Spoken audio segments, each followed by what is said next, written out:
Supposed to introduce Anthony. Yes, welcome to Cuddle Club. Here is Anthony Shepard Frank. Talk to Frank, as Virus Syndicate would say.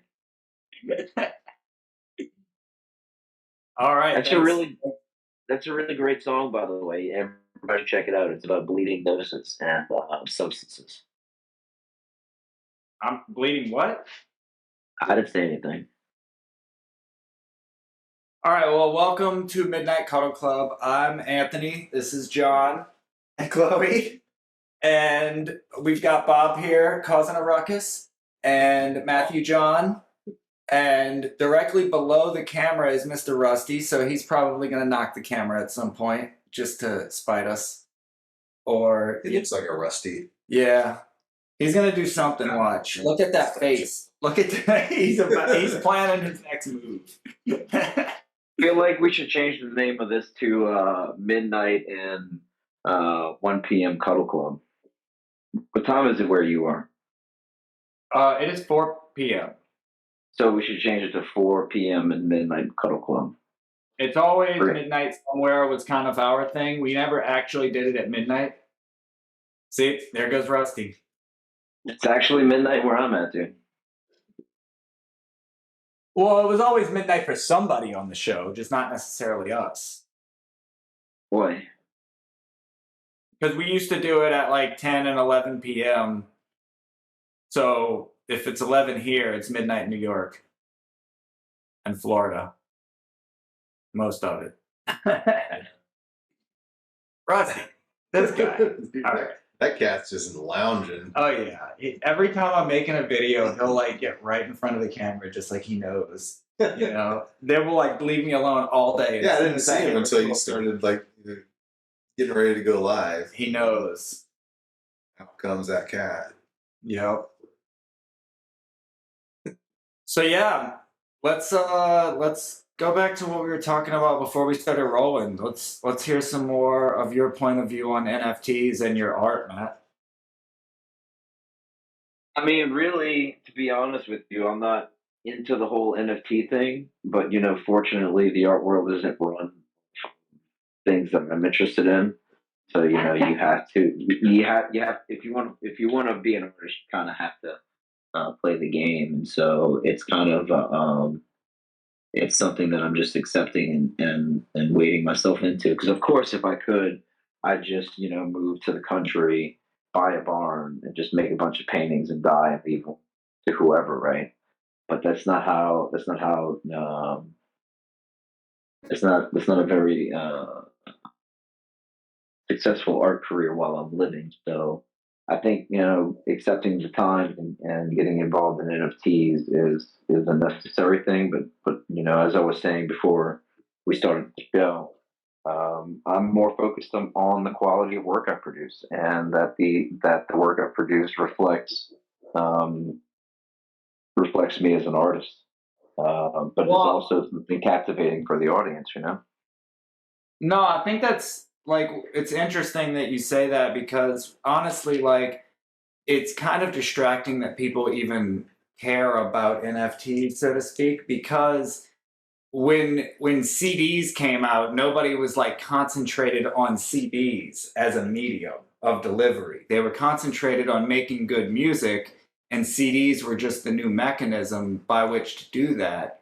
And the difference with NFTs and other mediums is that NFTs, the novel thing that they've brought to medium is the financial back end. So that's actually kind of an interesting part of it, because artists are usually not interested in, or not that they're not interested in making money, but they have no idea how to run a business. So they usually end up with all these middlemen who are like kind of like sucking out value, and they don't know where the money's coming from or where it's going because they don't pay attention. And I think that to me, like that's kind of the unlock with NFTs more than it being like a new medium of delivery. Because it's not bringing, if anything, like the file size is actually limiting in most mediums. Because we did a song that had a looping visual to it, and I had to compress it down to like a 480 to turn it into an NFT. So like the quality was destroyed at that point. So the quality of the music was high, but the art had to go down to fit the video in there. So then you have to tell that person, hey, if you want the real version, I'll send it to you. I'll copy paste it. Yeah. The real version I'll send to you, but this NFT is a representative. So yeah, to me, your attitude of like, I don't really care about NFTs really should be the attitude to some degree. People shouldn't care about doing NFTs the way NFTs are supposed to be done so much as do NFTs as they apply to your business model. I mean, I care less about the NFTs. I care a little bit about the finances, right? Of course, I want to make money from my work while I'm alive. I'm not really interested in the infamy, right? I just really want to make a work of art, meaning that I want to make something that engages with the audience. But at the same time, the bigger concern is the audience, right? And so, if this is what the audience wants and this is what the art world is promoting, you have two choices. You can either sit in your studio and fold your arms and be like, no, I'm not progressing with the times, or you can accept you can accept the things that are being promoted right now and jump aboard. So it'll be interesting to see what how this plays out with me. Um, and I assume as I move along, um, the work itself will change. My NFT work will change and develop its own little style. But I think back to this art history class I had my first semester at the University of New Orleans. I came in late because I was abroad. I was studying in Florence at the time, and then when I got back, I registered and I came to school, 2 or 3 weeks late, and there was this paper due, and uh, had to go to the museum to see these works. But unfortunately, I couldn't juggle everything. Getting back, moving into a place, starting a new job. So I didn't make it down to the museum, and the instructor said there is no way you're going to get the experience of a work of art sitting at your computer and just looking at these photos. But at the time, Google had just done this program, or I think it was an app, where they were posting high definition quality images of infamous works of art, and two of them again were at the museum at Noma at the time. And so I went onto the app, and I could really zoom in, and these were impressionistic works. I can't remember who's the artist, and you had to write a compare and contrast essay. And I turned it in, and in class he didn't give me back my essay. He asked me to come to his office, and when I got in his office, he's like, I didn't think you were going to be able to do this, but how did you write this kind of paper that demonstrated you saw this thing in person without ever going? And he didn't know about the app at the time, or the Google, whatever the Google was doing. And I told him about it, and I showed it to him, and he handed me my paper, and I got an A plus, right? So what I'm getting at is you can definitely facilitate an experience of art digitally without having to be there in person. But I think it's a different kind of medium, right? And as cool as it was to see this impressionistic work on my computer, there's something different about seeing a Van Gogh in person and experiencing the totality of his time and his strokes versus on a screen. So when I make NFTs, it is my goal to make something that's more suitable for that medium.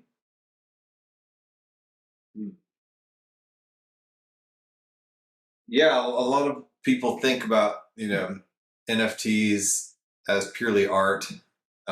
It's not just art. There's a lot of use cases for NFTs, but it's what people can relate to.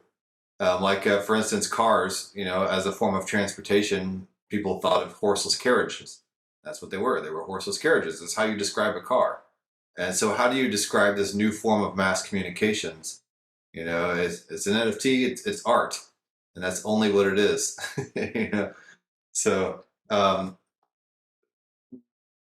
would you? I guess then where would you think that some of this could go beyond just your artwork? Then, as an NFT, you say you can bring in finances, something that you don't really necessarily focus on as an artist, but it is nice to do and nice to have included, and now nice to cut out the middlemen, and that's something that we thought we didn't think of at first, and it has become a part of the art world and is a way to describe the NFTs.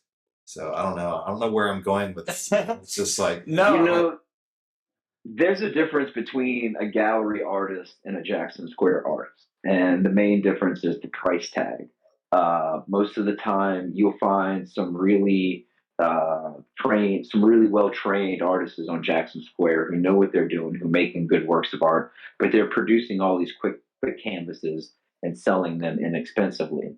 The difference with the high end gallery stuff is really the amount of time that goes into creating the body of work, and it's a larger body, and also the type of people you're dealing with. So really, my goal to start off with is to just, it's the same thing with the work that I offer now. I have a handful of different types of thing I offer. I offer soft pastels, which are usually cheaper and larger unprimed canvases. I have my oil and acrylic canvases, which go for the most. And then I offer also what I call an acoustic photo. I just print out the giant, 6 foot by 4 foot photograph that I've stitched together and coated in wax, and I paint on top of it. And I sell those for a quarter of the price of what I would sell a canvas, right? And so it's in that same digression of monetary value that I'm looking at these NFTs, because the difference between the Jackson Square artist and the gallery artist, the Jackson Square artist is speaking more hands and is meeting more people. Michaelopoulos started off on Jackson Square, and you build a reputation that way. You get to know people more personally, more intimately, than in the gallery, and I think that's important for reaching your audience. And I'm hoping that this leg of work that I offer will, cultivate some interest in, what I'm doing. that's actually interesting for two reasons. One, because, well, the first being that financially, once you sell those paintings, you can never benefit again. Whereas as you grow in fame, everyone who ever bought your painting will be able to resell it at a higher value, and you'll never capture that value. And the other part of it is that how you said, like, going to a gallery makes you closer to people. Part of the reason the NFT space is doing so well is because people from all over the world are able to connect with an artist who lives only in one part of the world. So in a lot of ways, a gallery being in a geographic location is actually closing your community to everyone who can make it. That's what I was saying, right? Because the Jackson Square artist is out there shaking everybody's hand, right? And so But even NFT, that like you're artist saying, has a limited bandwidth compared to an NFT artist, because shaking everybody's hand in Jackson Square, it's still a geographic location. right? And now with the NFTs, right? But NFTs, from the way I'm understanding it, you don't just make NFTs and put them into the world, right? You stream, and like you have a social media presence, and you're reachable and approachable, and especially for the price point that I'm thinking about, because again, I'm not thinking about that. I'm not trying to make $1 million. I'm just trying to get some work out there, meet some people, and develop some interest. And I'm hoping to make 2, 3, $400 off of them. Let's see what happens. And No, that's the right mindset. Yeah. Keep it low. And There's a lot of utility in it too. You know, like you can be the person, because everybody wants, like, for instance, you can use NFTs as a portal, a gatekeeping to certain content on your website. So instead of giving over credit card information and all your address and all that stuff that goes with registering on a website, all you have to do is hold an NFT. Well, the people running that website, they don't want just some lame little pass. They want cool art to be able to pass out. And so that's something you as an artist can capitalize on, is say, hey, I will help you create a cool art and a cool image for these people that will hold the pass to extra content on your website. You know, and so there's value right there that goes beyond. That's kind of what I was talking about, the whole horseless carriage thing. You know, there's extra utility there that you would never have dreamed of at the very start, because you have to be able to communicate in a way that relates to people at first. You know, and yeah, a painting, that's one of those things. Yeah, it's how you make a painting. But it also unlocks all this other amazing live stream content on this website. You know? Right. yeah, so it has like this extra utility to it that's not just something hanging on the wall that you admire, right? Or that Yeah. moves you and creates conversation. It has this functionality. It operates as a key. And you know that is also interesting, you know.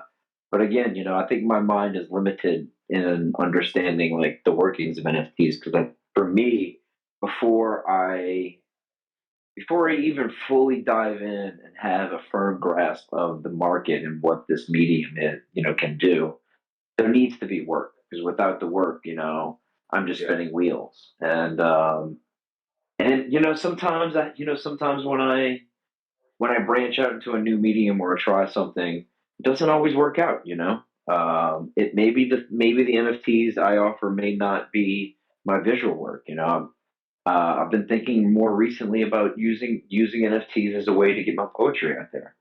I was recently reading. I don't know if y'all know this. Snoop Dogg bought Death Row, and he took off. You can't find on Spotify or Apple Music some famous CDs, some CDs that we used to love. You can't find the Chronic. You can't find Doggy Style. You can't find some Tupac. Yeah, I'm sorry. you can't find Chronic. I grew up with that, man. That was my high school That's days. crazy. It is. That's off of Apple Music and Spotify. Again, because Snoop Dogg bought Death Row, and his intention is he's going to re-release these classical albums as NFTs that people can buy. So it's a way for people to go back and digitally purchase these albums. You know, Well, even and harder, people like Garth Brooks that never released it. Yeah. Garth Brooks, he hated NFTs 10 years before they were around. Yeah.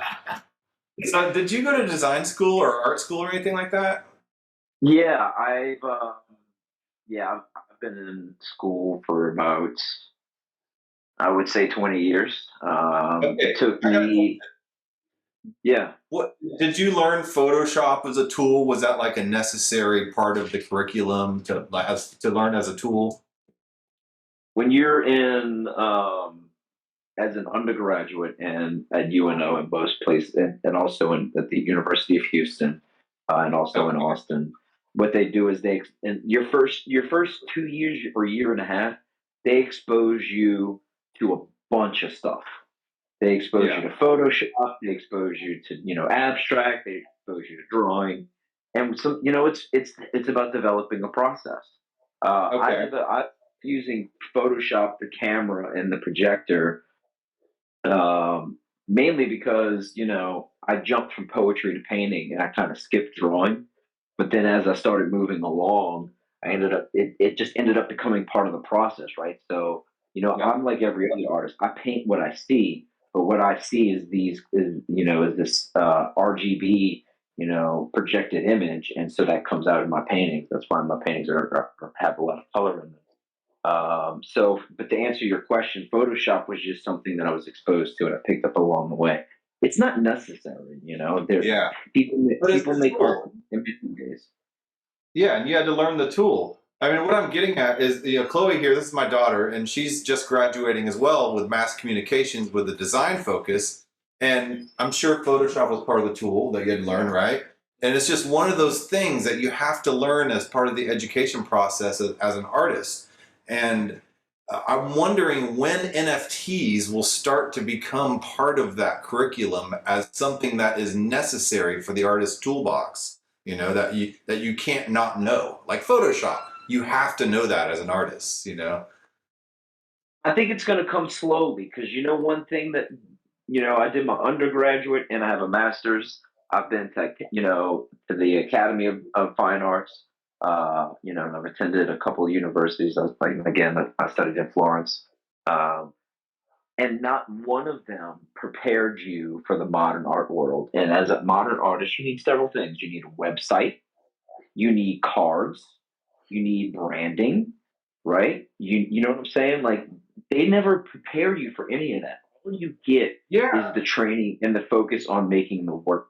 And I've always suggested to to the head of the department at the time, there should be some sort of seminar or course for graduate students or undergraduate students that expose you to this. Right here are your. Dude, it took me 3 months of my time of doing nothing else but going to work and coming home and focusing on my website to wrap my mind around what it means to build a website. And I googled things, and like it took me forever. And then finally, I said, "Fuck it, I'm already this far down the road. I'm gonna just manhandle it myself." And my website, I designed my website myself. Matt, let me close the gap for you real quick. So the one thing missing out of everything you said is the payment rails. Yes. Yeah, we don't learn how to do our taxes in school. You know, I was telling, but when you were walking out, I was saying, artists have to learn Photoshop. They have to learn Illustrator as part of their toolbox. When are NFTs going to be a part of the artist toolbox that they learn in design school? And then just like we don't learn how to do our taxes in school, they don't teach us about finance, IRAs, right? T-bills or anything like that in school. I learned just about that 2 years ago, and I'm 46 years old, man. So like when are artists going to actually start learning this new stuff? Like you said, web design.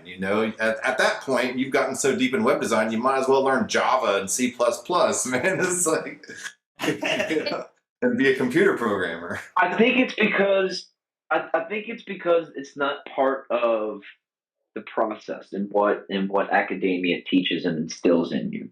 Academia, right? Whether it's at a university and however you receive your formal training, the focus is on training you in being an artist.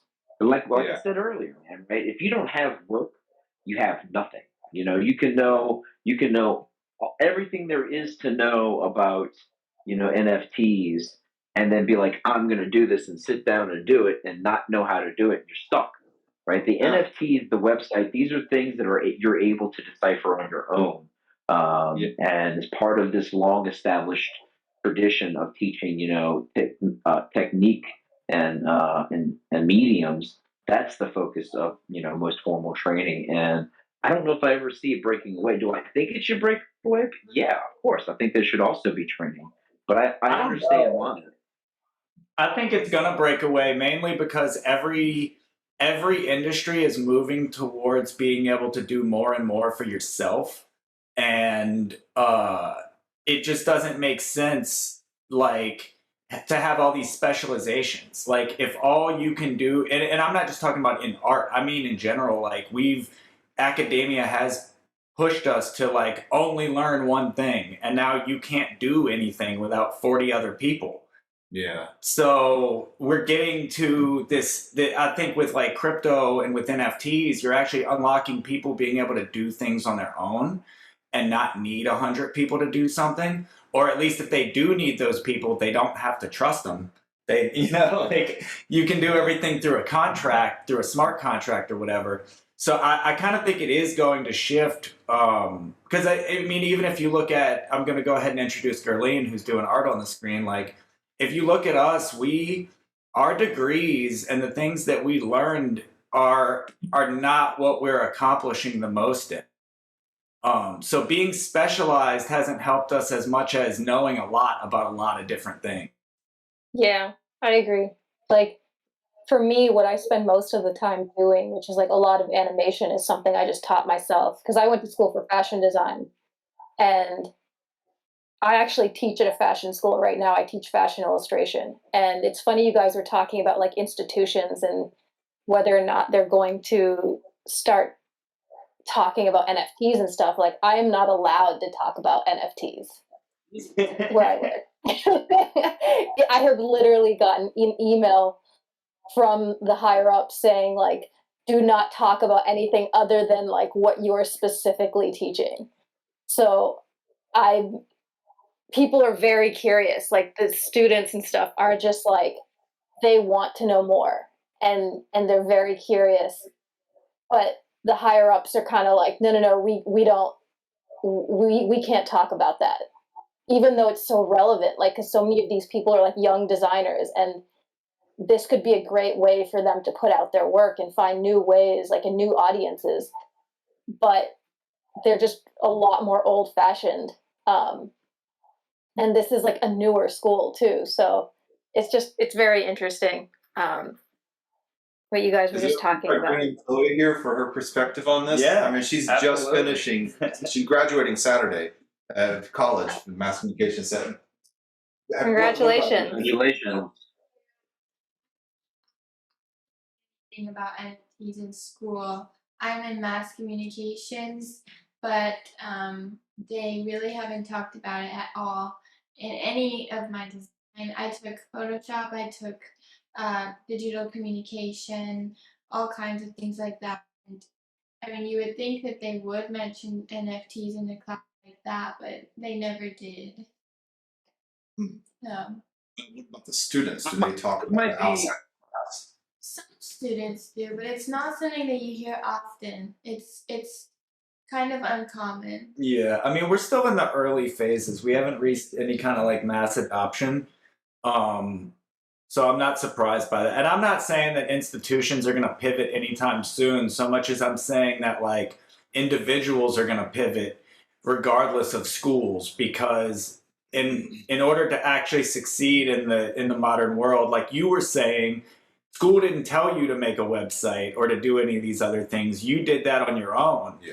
And that's going to be the same thing for everybody going. Like the way I got into NFTs as a musician was basically like, well, I can get ripped off by Spotify, or I can go down this other rabbit hole and learn something. Yeah. Or I can just make films the rest of my life and never sell an album, because music doesn't get paid if you're not in the top 20, you know? So I'm gonna it say really, something- it's more about the individuals than the schools. Yeah. I'm going to say So this- something that might be a little yeah, contrary why? to this. Go ahead. Oh, I'm sorry. What were you saying? I said there's something to be said for the DIY jackass of all trades experience, you know? Like the hyper special, the hyper special. one taught me this. Exactly. I mean, my office looks similar, you know, not quite as elaborate as this, but, you know, but I mean, the hyper specialization, what you were talking about, that has been previously valuable for institutions, and that in order to create 40 person teams to create a tiny little animation, is now trending, I think, moving, maybe not trending yet, but moving towards hyper generalization, you know, to where, you know, we're all going to become DIY masters, and, you know, kind of the Wild West, you know, people in the Wild West, you know, they had to learn a ton of different shit in order to survive. You know? Yeah, this is true. You know, I'm probably, there's a huge part of me that's a traditionalist. I value tradition. Maybe that's part of, you know, why Judaism speaks so deeply to me. But at the same time, I'm also somebody that's all about progression. And I think the middle road here is something simple as seminars, or at least that's how they were introduced to me and the master's program at UNO. And you know, you had your normal coursework that you had your, of course, and some of that was digital, but we had these separate seminars that would talk about, you know, that prepared us for writing papers about our work, thinking about the body of work, that things that had nothing to do with learning the craft, but started introducing these ideas. And you know, anybody can hold a seminar, and a seminar could, you know, be several courses. You could have 4 or 5 classes, right? I'm holding a seminar workshop at the yeshiva right now for editing poetry, and at the end, you know, people are going to walk away with you know, a handful of work that they worked on. You know, so I mean, and then a seminar doesn't have to be associated with the university, right? So, or you know, just having them available. I don't know if y'all know this. I want to take Adobe's Photoshop courses. You can get certified as a technician, a master, and then I can't remember what the top tier is, or genius, whatever it is. And more than a teacher, or any other university, I would rather go to Adobe and take that coursework that's supposed to just be in 4 months you're supposed to be able to climb to level, the second to top tier, right? Which is a master or whatever. And it's easy, right? I know a lot of this, but they created the program. So I would like to see that same thing happen, not in a formal setting, right? Because if I enjoy that tradition of just focusing on the material at hand is so helpful when you're learning how to create. Having to take math classes and science classes and all that as an undergraduate, kind of blocks you. But once you get to your master's program, your graduate years, you're just focused on what it means to create and honing that tool.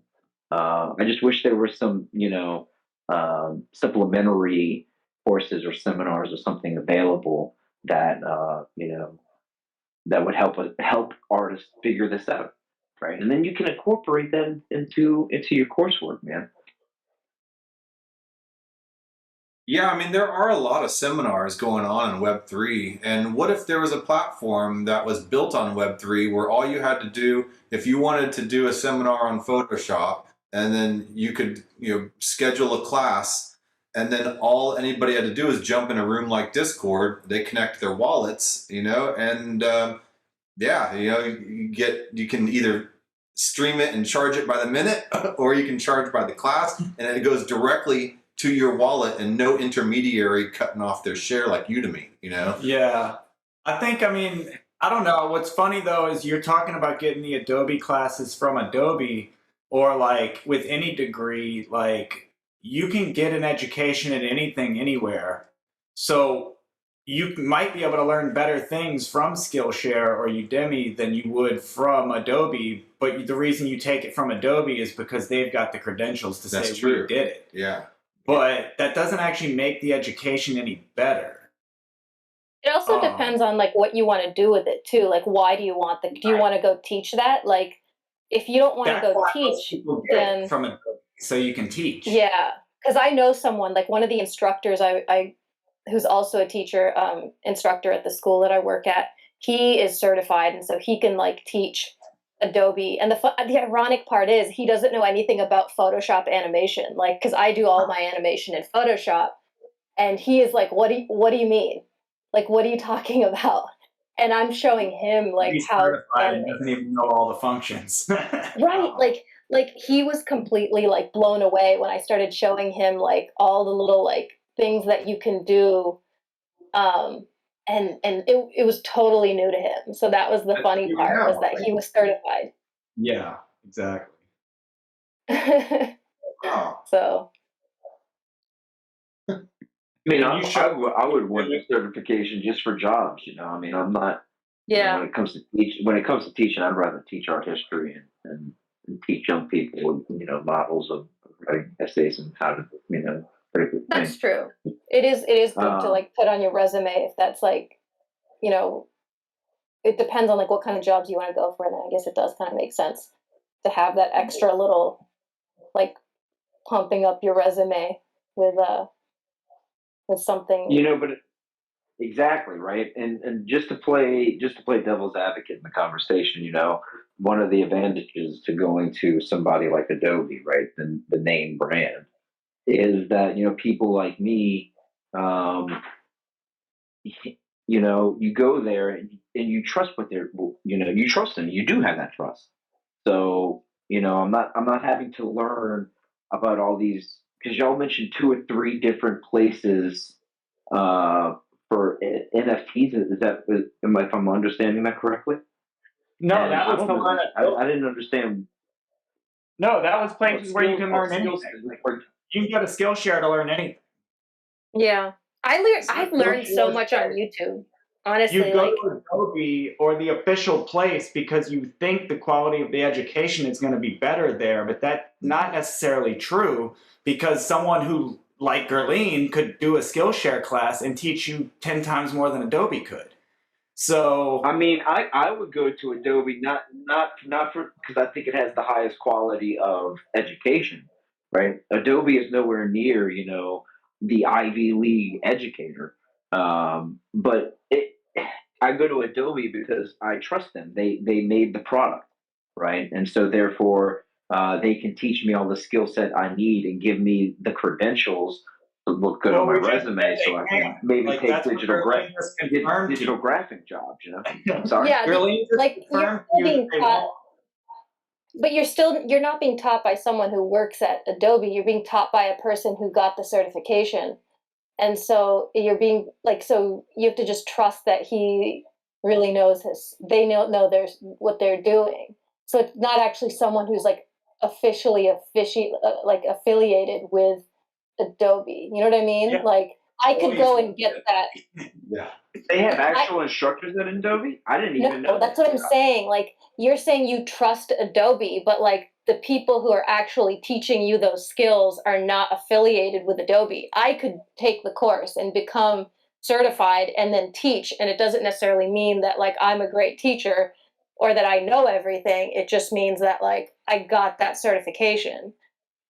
You know what I'm saying?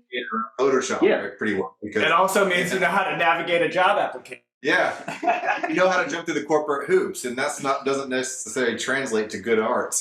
And that's the other part of it too, is that a Skillshare professor is getting a residual income for the rest of the time that their class is up there, and the Adobe instructor is not. So the Adobe instructor is getting a one-time pay that goes away, whereas the Skillshare person wants to create quality content that is Yeah. going to be evergreen. So, That's true. Like, even what I'm YouTube. saying is it's the illusion of the education. You think because you're getting it from Adobe, it's better somehow, but it's probably not. And that goes back to Or- what I've been saying the whole time about over specialization. We go to Adobe because we think Adobe is going to know more about their own product, but it turns out the users of Adobe know more than Adobe does.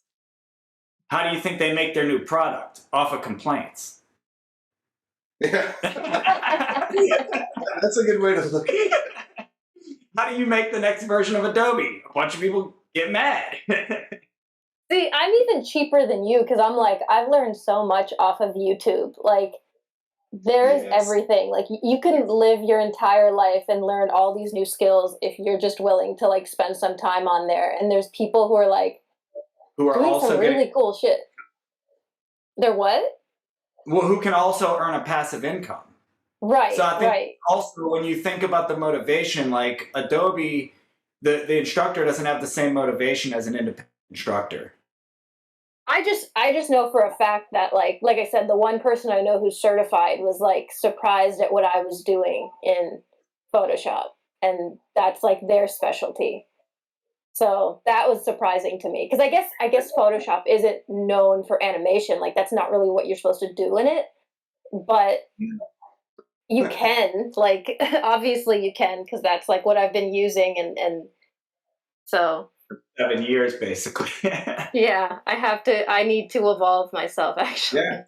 I created my first animated GIF in CS5. Oh, see, I miss the hard copies of Photoshop. I do. Oh, Yeah. Well, that's what you're still on 6, right, Gurleen? Yeah, I don't pay for it. Yeah. I'm still like using like my copy of it. So, you know, I honestly like I'm one of those people where it's like you could give me a piece of paper and I'll make an animation out of it. You know what I mean? Like if I have a phone camera, yeah, like I'm one of those people where like if you're really a creative person, you don't need like the best equipment. You just have to have ideas and be a little like just willing like you know, you think of like the greatest animators, you could have given them anything. You could have given them like napkins and they would have like drawn something cool on it. So I'm one of those, I'll just work with what I have and then I upgrade when I can. Yeah, I'm basically upgrading right now just because everything is becoming obsolete and it's chasing me. So I'm like upgrading. It's becoming harder and harder to work with CS5 and try to, cross-reference other files. It's just become a nightmare sometimes. So yeah, it's the only reason I'm upgrading too. Right. I'm just being stubborn. Like, I'm just ethically, I'm like, I hate that you have to pay for something every month. Like, everything's just a subscription. You don't own anything. And that bothers me deeply. That, like, there was a time where you could spend a few $100s. You're not earning Adobe tokens for using it. It's bullshit. Yeah, it's true. Win Adobe. See, that would be nice. But That's the way what I it mean. is, That's why Web3 is going to be better, because when I can earn tokens for using your product, yeah, I'm going to pay for it, I guess. yeah. Like there's something, there's a give and take here. Then you get the Adobe governance token. You can vote on what features are added. Ooh. Instead of sending customer complaints. I wouldn't say that that I enjoy the best technology. I use the best colored like pigments and paints, but that's a whole different story. I do Yeah. work on Apple products, but I think for me, like, so my photographs that I stitch together are large, and I just started doing them on my iPad rather than using mouse and on my laptop. And holy shit, does it give me like it's a whole nother realm. Like I am just now coming to the realm of using digital pencils in some form. And it has changed the kind of quality of the images that I'm stitching together. And so if I don't upgrade, to a new Mac and a new iPad, it's such a pain in the ass to go to, if I want to process my photos on my Mac and then start stitching them together in Photoshop, right, layering and stuff. But then I want to start like, masking and ruining. I have to switch to the iPad, and that's a whole process. But with the new equipment, with paying $20 a month, right? It's all connected, and you don't have to do anything, and it just sucks because they know they've got Yeah. Yeah, Exactly.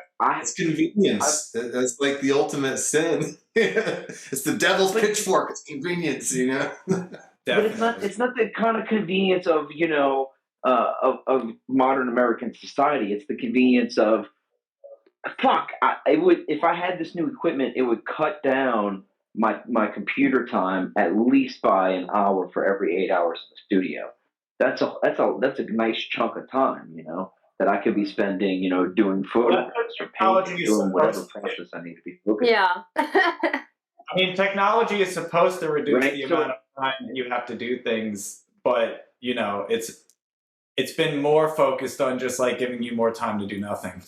So a little bit philosophical I mean, here, but at what point does technology enslave you by the amount of less work you have to do, to the point where it's no longer, you don't have to do any works, to the point where you're a complete slave to it?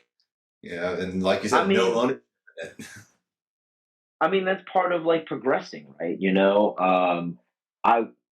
It's part of progressing, like relying on modern technology in order to improve the craft, creates a different kind of quality of a product. And I think it's just part of progressing. It's the same thing almost in the same field of having to accept the necessity of NFTs in the art world. When you can when it's like you were saying, it's convenience, but it's functional convenience, right? It's convenience for productivity, and if you have more time to produce, um, you'll make more work. But again, look, I started off on a Mac Air with a crappy camera and made enough paintings and sold stuff to the point to where I could purchase this new higher quality equipment. And does it change my work? Yeah, but my work has the same kind of emphasis and interest that it had without it, right? The stuff I'm making in this moment, I'm not on that top gear equipment, and I have enough funds. I've generated enough funds to get there. So I guess it's part of like the idea of progressing, right? That's the necessity of technology.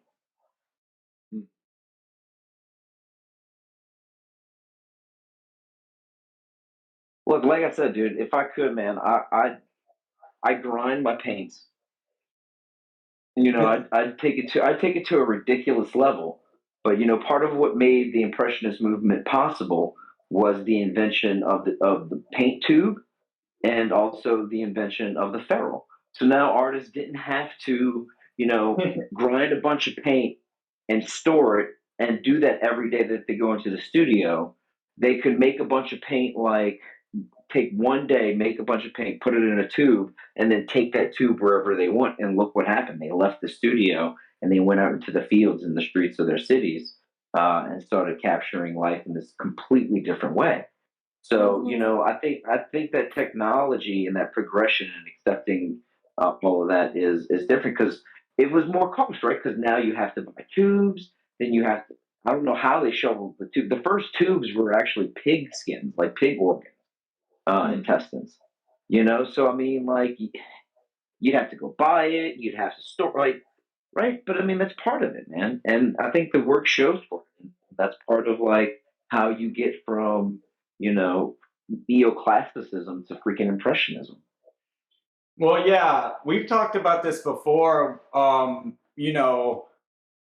In a lot of ways about how medium actually does change the art that's even relevant anymore. So that's actually going to be, I think that's going to be interesting with NFTs, because people are still focused on doing the same things they've been doing digitally, but it's a totally different thing that no one has started using different.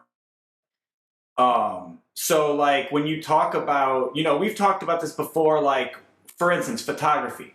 Everybody has a camera on their phone, so photographers are basically useless now. Like nobody's going to hire a photographer unless you can take a really amazing picture, because I've got a camera and we actually take so many photos now that the impact of a photo is greatly reduced than it was 100 years ago. 100 years ago, a photo was basically magic, and now a photo is worthless. This So this same I'm it's sorry. part of the reason, like painting went out of fashion because of photography. Film went out of fashion. I mean, film came into fashion and put theater out of fashion. So when art progresses, it actually pushes the detritus out and you move into a new category.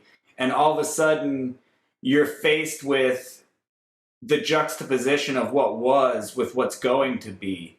So it's really interesting, because the biggest change besides the financial is the fact that it's a focus of online communities working together, as opposed to most online communities being pretty competitive.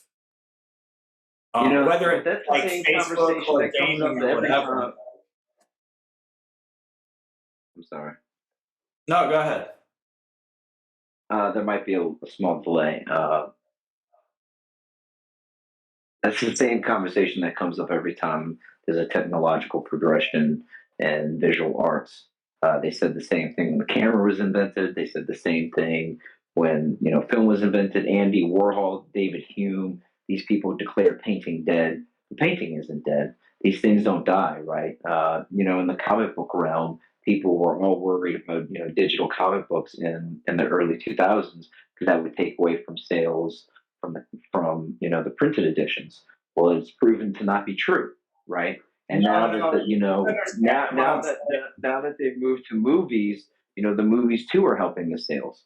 So, that's the trick. You're misunderstanding what I'm Painting. saying, though. I'm not saying dead. I'm saying it's a change in relevance. So there was a time when you would pay thousands of dollars to have a painting because it was the only way you were ever going to see your family. Like you had to pay for a painting to put a family portrait on the wall, and it cost a lot of money. Now you're going to, like, if I want somebody to paint a picture of my family, it's not going to cost nearly what it was going to cost then. And then I'm probably not going to pay you for it, because I'll just take a picture. So it's not about like it being done, it's about pushing it to other areas instead of it being what it was. So like there was a time when painting was a lot more important to everyday life, and now it's more of a luxury to people that can afford or want those things. But the art for everyday use versus the fine art realm, that realm that we look at historically, or we look at museums, have a different kind of, like, um, a different kind of functionality, right? Or different significance. That has never changed, right? You're right. The way you hang a picture in your home now is no longer by going to a painter. But in 1601, when Caravaggio was working in Rome and creating these freaking masterpieces, there were lesser known painters and had successful studios of people who wanted portraits, and you go see that person, right? It's the same thing today with the photograph. If you want a professional photograph, you go see a professional photograph taker, or well, like you said, what most people do is they use their cell phones and they print them out at Walgreens, or they go to a photo printing place. That doesn't change the significance or the functionality of the work of art that is that expression of Changes the what human people are condition in willing to pay for. the current time and culture. That'll always stay where it is. It Man. changes Just what people are willing to pay for it. what it changes how it functions in the everyday common home, right? But then again, just in the same token, I can have a Van Gogh painting hanging in my house, but it's not the same thing as seeing that Van Gogh painting in the real world. You can pay, who's that lady? I just saw her at the Tel Aviv Museum. The Japanese lady, Yasumi. Oh man, I want to butcher her name. Hold on. Who does like the installations? Yayo Kusama, right? And I saw her big giant pink pinnacle installations and her $4 million pumpkins. You know, if you have the money for a $4 million pumpkin, cool, right? Get a $4 million pumpkin. But for $3, in the gift shop, I could have bought a magnet, right? So the common experience with art is vastly different than the art that we experience publicly in society, right, or at a museum or in a book, or that drives conversations. Um, it's just a different functionality. So I don't think Yeah. NFTs Feel are about going to all these art change the houses selling significance. NFTs. I don't. Like I mean, but these even companies. that, dude. A lot of people. When I was in Jackson Square and I worked at Cajun, Cayenne Galleries, a lot of the tourists I see there, one thing they wanted was a piece of art from New Orleans, and they didn't want a big canvas, right? Because their walls were filled with photographs, like you said. They wanted to spend $25, get a tiny little canvas, and when people passed in their hallways, they will remember that time they went to New Orleans and had a great time, right? So the functionality of visual arts will always be in flux in the common day life, but its significance will always have the same kind of immediacy and culture, because that's part of what it means to be human, is that we create these Okay, expressions let me put it in that this are context. lasting. Let me put it in this context. 40 years ago, a musician could live with 5 other people on one album. So one album could produce enough money for 5 people to raise a family on. And not just 5 people, but their entire record industry. And now you can't, as a musician, you can't survive, period. So to say that, and music hasn't gone down in relevance. If anything, music might be more important. You're hearing a lot of the same songs, like when you watch these Marvel movies, you're listening to songs from 40 years ago all over again. They're reselling the same songs instead of paying newer artists. So I think it's kind of short-sighted to say everything will always be relevant. But yeah, it'll always be relevant. Will people pay for it? Like musicians. The common person can't afford the kind of doesn't afford the higher end stuff, right? And I'm not saying that the higher end stuff has a higher significance than what you find in the common realm. I don't really like that term, right? Not the common realm. That you'll find in every. Okay, so you're raising a great point right here. There was a time when the only people who could listen to music were rich people, and now everybody can buy a song from anybody for less than $1. So well, that's great, right? If a musician 100 years ago had said music will always be relevant and will always have a place, they would be right, but they would also be poor.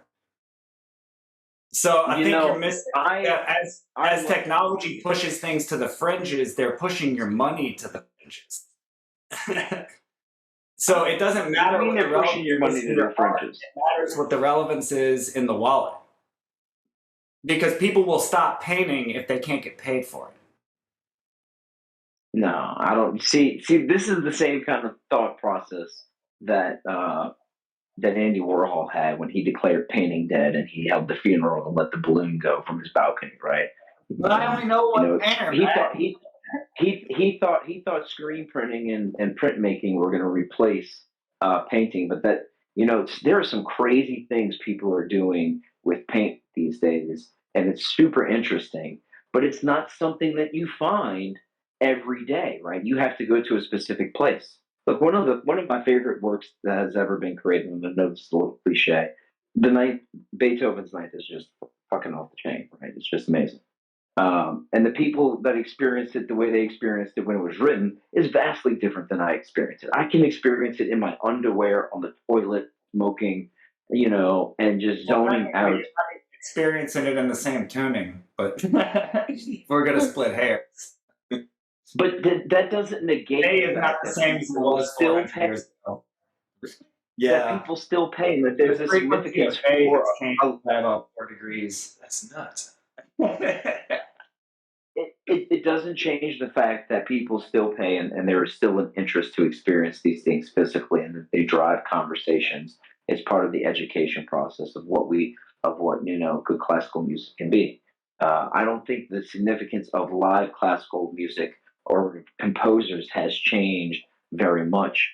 The only difference is the more commonly accessed version of classical music is digitally, right? And before digital, it was records and CDs and having these collections.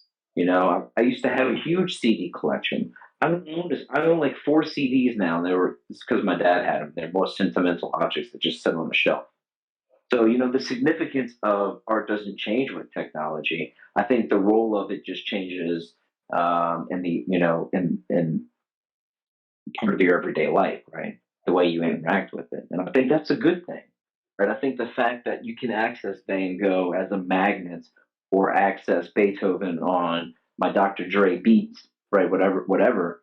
I think that's great, dude. That's part of how we move forward, but it doesn't change the significance or the importance of the actual hard copies. Snoop Dogg can take these digital copies off of Apple and Spotify all he wants, but that chronic CD that I held when I was like 10, that will never change in significance. That has more significance than whatever he's going to release, because that has that bit of history to it. So and people are still making CDs. Look, there's a rise in vinyl sales now because it's becoming this collectible. So the functionality changes in it in your everyday life. That's true, but at the same time, there's still significance for it to exist in that higher art realm. Yeah, I'm not arguing the significance. I'm just saying, like, for instance, you brought up composers. How many composers graduated last year as opposed to the class of 1950? I mean, because part of like the way music is made today is not about classical music. There are probably less musicians. There are more hip hop artists today than there are classical composers. That is for sure. But Right. if you would have went back 1,000 years, if you would have went back 1,000 years, there would be zero hip hop artists and all. But it's the same thing with painters, right? Like, why paint when you can digitally draw? Right? Why do these things? And part of the reason why is because there's an interest. There's an element of the human expression in these traditional modes, right? Henry Gorky came out in like I think he's mid 1900s, right? And Beth Gibbons just did the vocals 2 years ago on his Symphony Number 3, and holy fuck, I don't. I look, dude. I love Future too, but listening to Beth Gibbons get up there and lament all this loss and all this hardship in her life, knowing the heroin addiction she came from, knowing everything she overcame, is just absolutely breathtaking. So you can't change like the need for that. There will always be a need, but it's becoming more of a rarity or that higher end product because it's a commodity. I mean, it's a smaller commodity.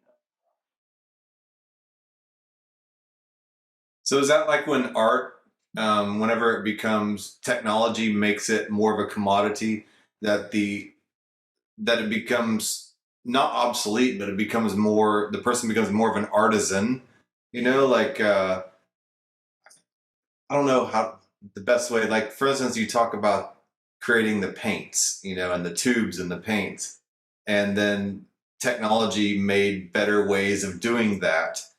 But there might still be that person that goes back and does it the traditional way for the appreciation of the way it's done in the old style, and you're getting good quality. And that person, in a way, is an artist in themselves for preserving these old methods and old ways, and that's why a lot of people appreciate the vinyl. Yeah, so it creates the artisan out of the art. Yeah, I mean, yes, I don't think it takes the artisan out. I think it just shifts it, right? Because look, man, Lil Wayne is an artisan in his craft. He just applies that artisanship in a different way than the way Dr. Dre did in the '90s.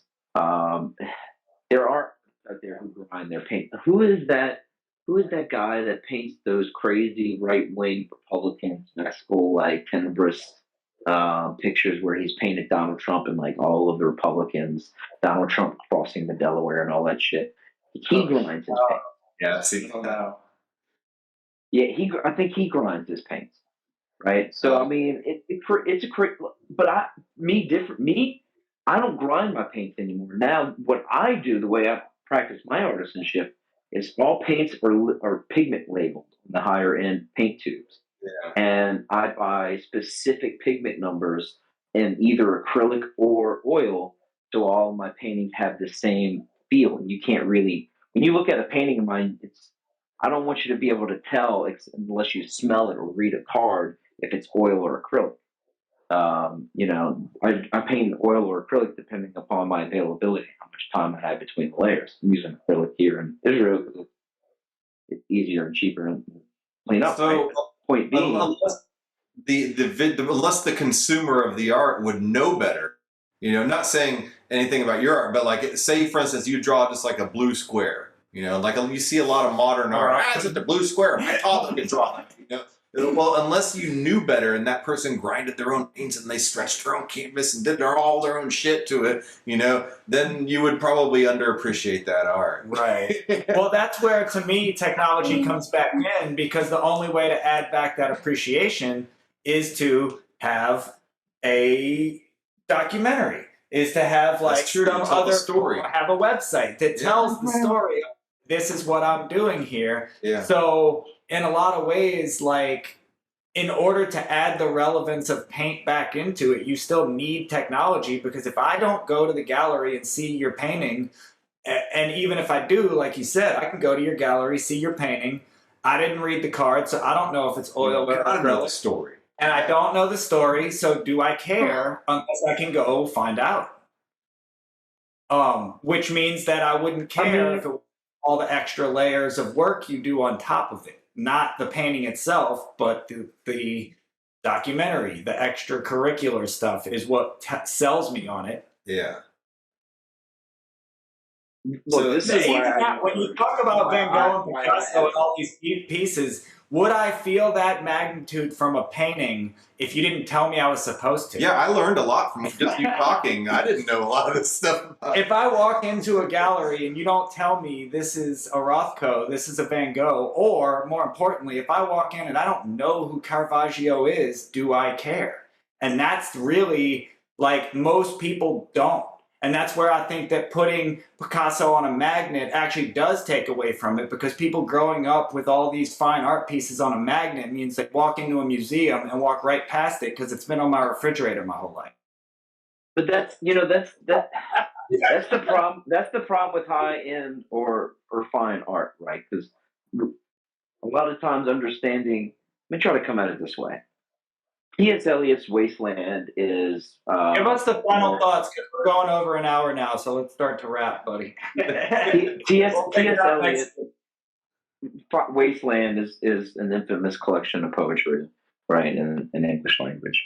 To understand that poem, you have to have this whole back catalog of knowledge, have read all these books to grasp what he is doing there.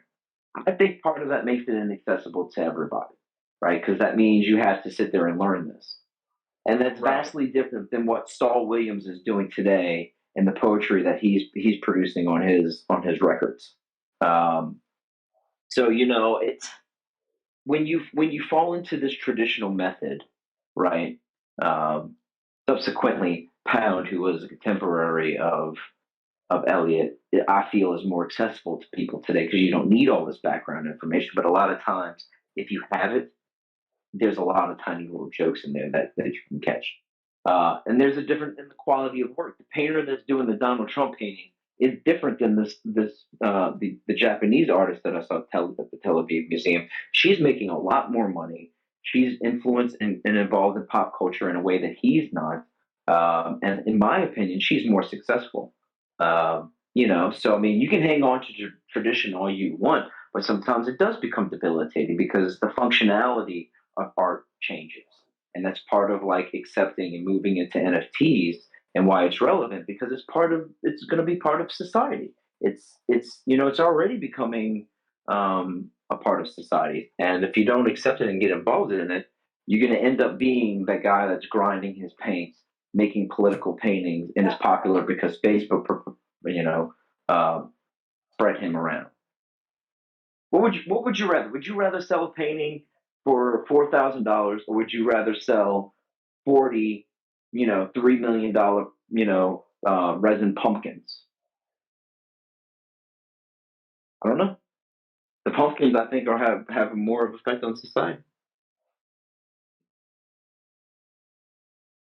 Well, I think it's funny too, just to kind of tie a bow on things. It is actually a juxtaposition to even talk about like modern art in relation to more classical art, just because I think most modern art doesn't need context. It's already there.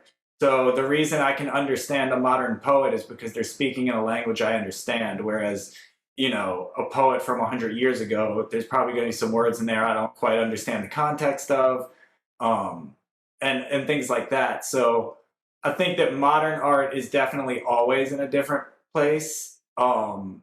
It's except when it's pushing the boundaries, which is what she's doing. She's really pushing the boundaries with a lot of things, because I know a lot of people do like it's all about being able to take a selfie in her work. It's immersive. So people go there specifically to take selfies. So the relevance of her work isn't even just that it exists, it's the fact that you exist in it and you become a part of it. And what you post on Instagram is actually just as much of a piece of the work as the room itself. Mm. Oh yeah, the Infinite Room is fucking amazing, dude. That thing was. All That of her thing was art dope. has that quality to it, where people go in and take 1,000 selfies of themselves from different angles, and it's different for everybody. When does that become diluted? Once it becomes a selfie set up in every single. Exactly. Everybody's got one. Exactly. That's the next step. Is sooner or later we're just going to install these in malls, and people are going to go. It's already happening. Exactly. So That's the point, dude. That's what makes her so brilliant. Is because that's what makes her so brilliant. You think she doesn't know that she designed this for people to do this.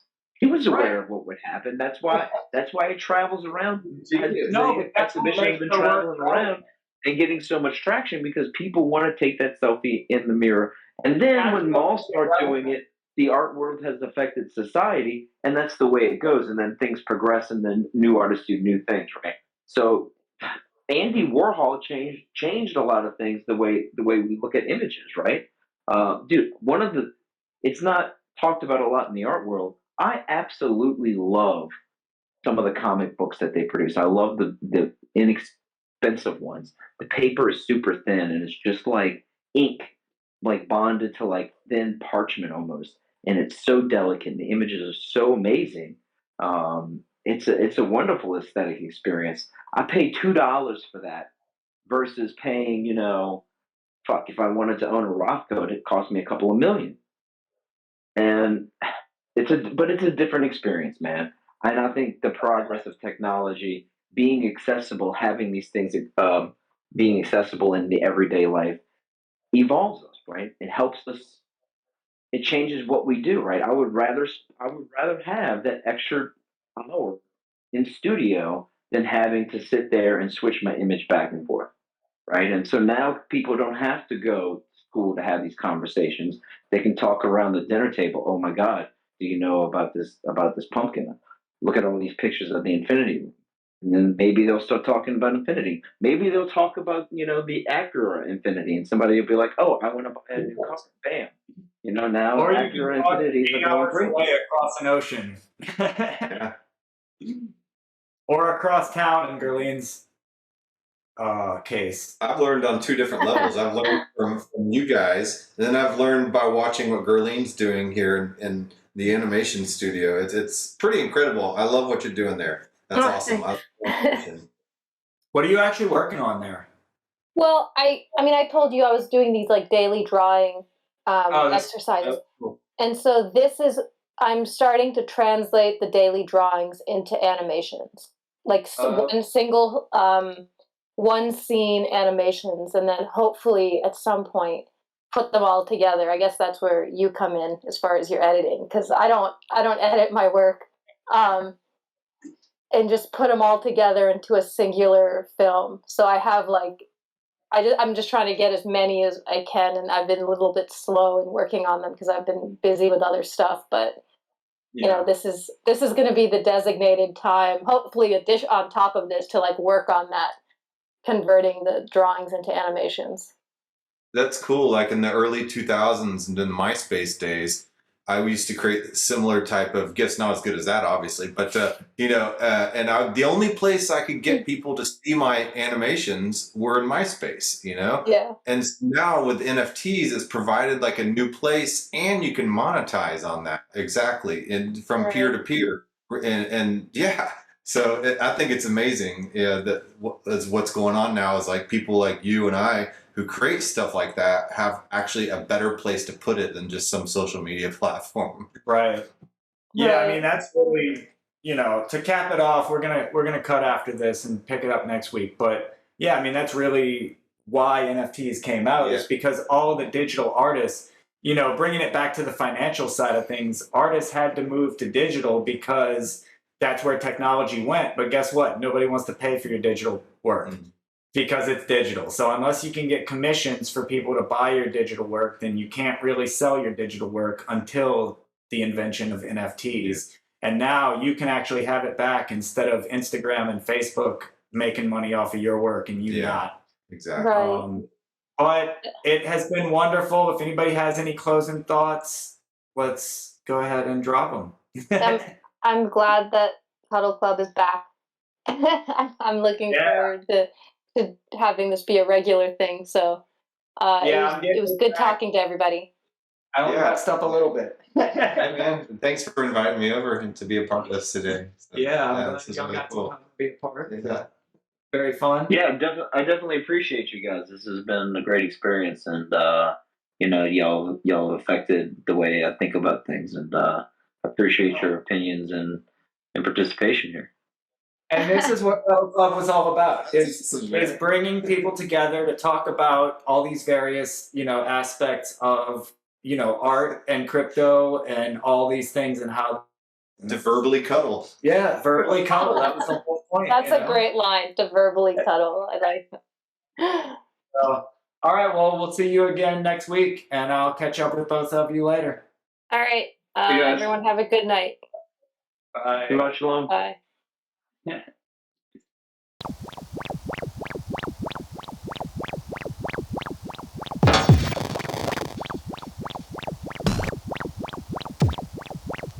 What?